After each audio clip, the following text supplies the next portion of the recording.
Comment avoir une bonne communication?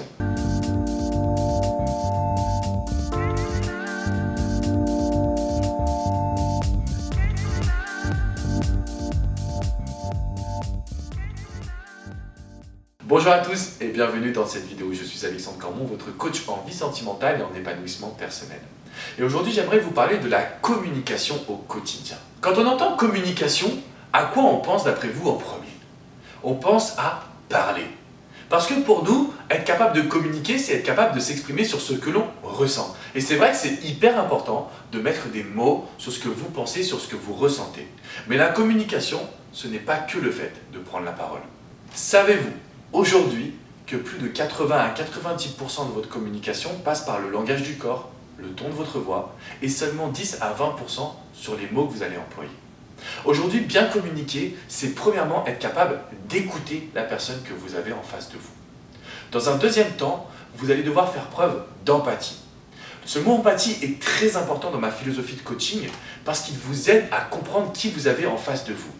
Aujourd'hui, vous pouvez parler et vous exprimer avec vos mots, mais peut-être que vous n'aurez pas la même définition que cette personne qui est en face de vous. Et avoir une bonne communication, c'est être capable de faire le lien entre vous, cette personne, et les mots, la communication, le dialogue que vous allez avoir.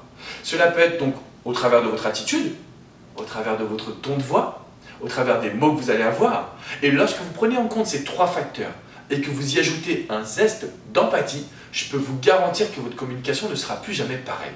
Par exemple, je vois beaucoup de couples qui s'énervent et qui vont rester braqués à cause d'un mot qui a été dit, alors que pour l'autre, forcément ce mot n'était pas si important. Pour l'autre partenaire, ce mot n'avait pas de réelle problématique.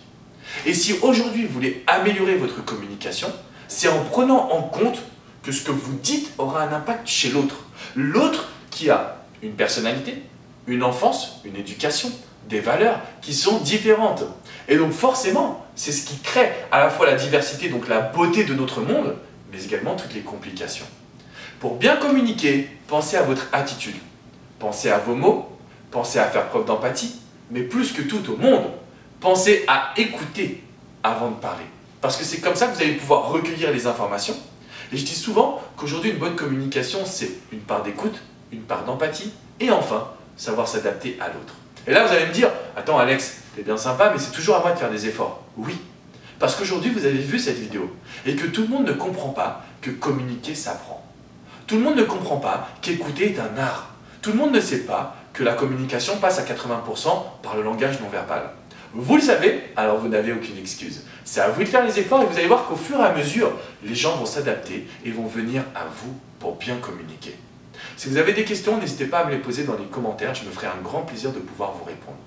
Si vous souhaitez également vous abonner à cette chaîne YouTube, vous recevrez plein de vidéos directement dans votre boîte email sur l'épanouissement personnel, la vie sentimentale et la communication. Je vous dis à très bientôt les amis. Ciao, ciao. Alors n'oubliez pas bien évidemment de vous abonner à cette chaîne. Vous recevrez plein de pépites, de conseils, d'astuces en vidéo directement dans votre boîte mail. Si vous voulez visiter mon site, c'est alexandrecormon.com, sur ma page Facebook, Alexandre Cormon, coach et auteur.